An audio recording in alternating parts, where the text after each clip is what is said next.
பருவம் 1, வகுப்பு 5, பயிற்சி எண் 5.5. படித்துப் பார்ப்பேன், சரியான தெரிவுக்கு வண்ணமிடுவேன். கல்விச் செல்வமா பொருட்செல்வமா? எது சிறந்தது என நீ நினைக்கிறாய்?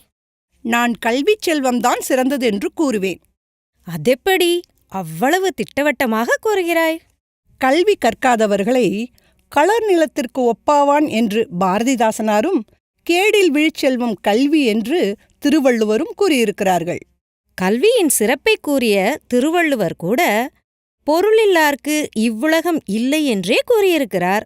பொருட்செல்வம் இல்லை என்றால் நமது தேவைகளை கூட நிறைவேற்றிக் கொள்ள இயலாது. கல்வி கற்பதற்குக் கூட பணம் வேண்டுமல்லவா? பணம் பத்தும் செய்யும் என்பது எனக்கும் தெரியும். வாழ்க்கையை நடத்துவதற்கு பணம் தேவைதான்.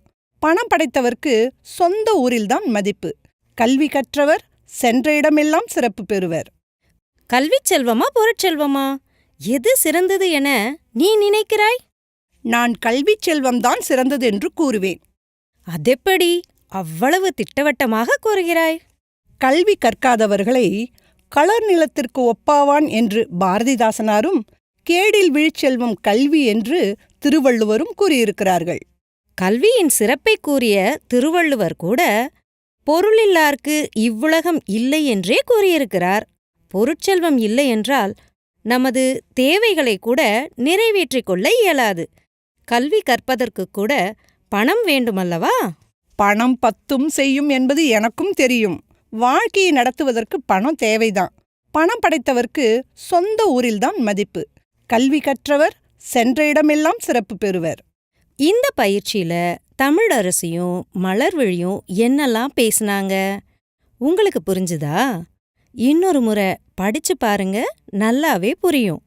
புரிஞ்சதுக்கு அப்புறமா கீழே உள்ள பயிற்சிகளை வரிசையா செய்துகிட்டே வாங்க. முதல் கேள்வியை பாருங்களேன்.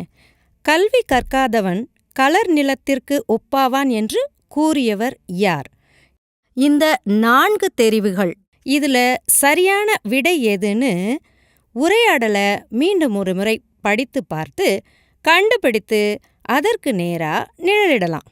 இதே போல அடுத்தடுத்த வினாக்களுக்குரிய விடைகளையும் கண்டுபிடிச்சு சரியா நிழலிடுங்க பார்க்கலாம்.